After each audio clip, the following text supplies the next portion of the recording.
Následující minuty a záběry jsou velmi děsivé. Zvažte prosím, zda na záběry nekoukají děti. Bylo právě nedělní odpoledne. Přicházel večer.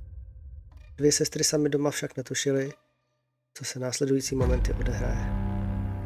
Poté, co se rozezní alarm a na bezpečnostní kameře si všimnou, že se rozrazily dveře, zachvátí obě sestry panika. Ukryjí se nahoře v domě a pozorují, co se bude dít.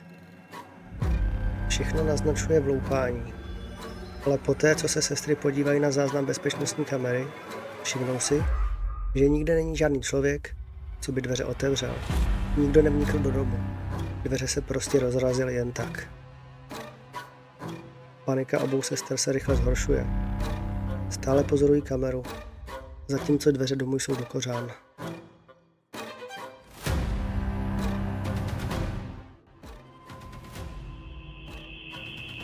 Za ohlušujícího zvuku alarmu kamera zachycuje pouze pohyb robotického vysavače.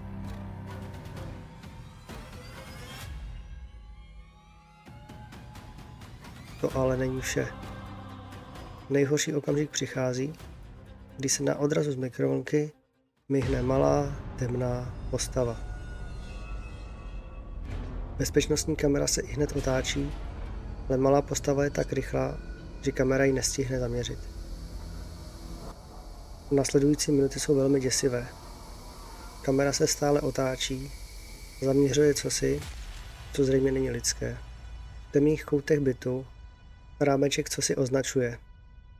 Zachytává pohyb, ale postava nelze identifikovat. Jedná se o malou, temnou, velmi rychlou postavu, která probíhá bytem, za zvuku alarmu a otevřených dveří.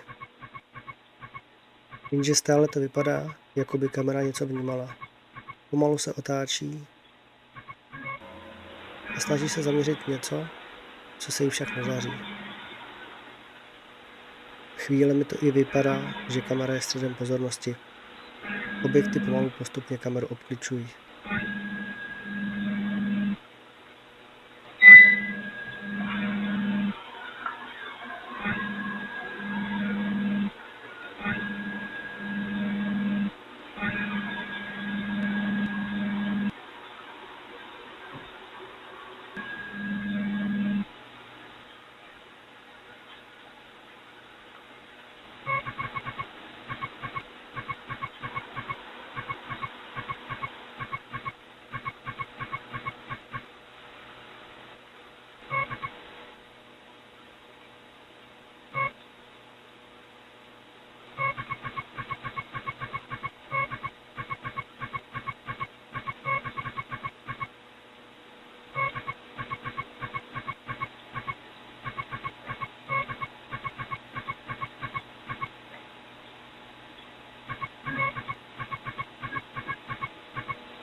Clear.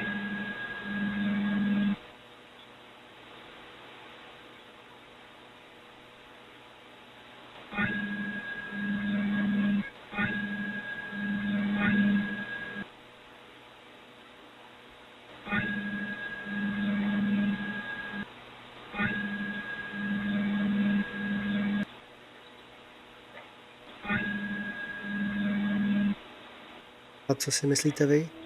Napište mi do komentářů. Zda se vám takto někdy bezpečnostní kamera podivně chovala.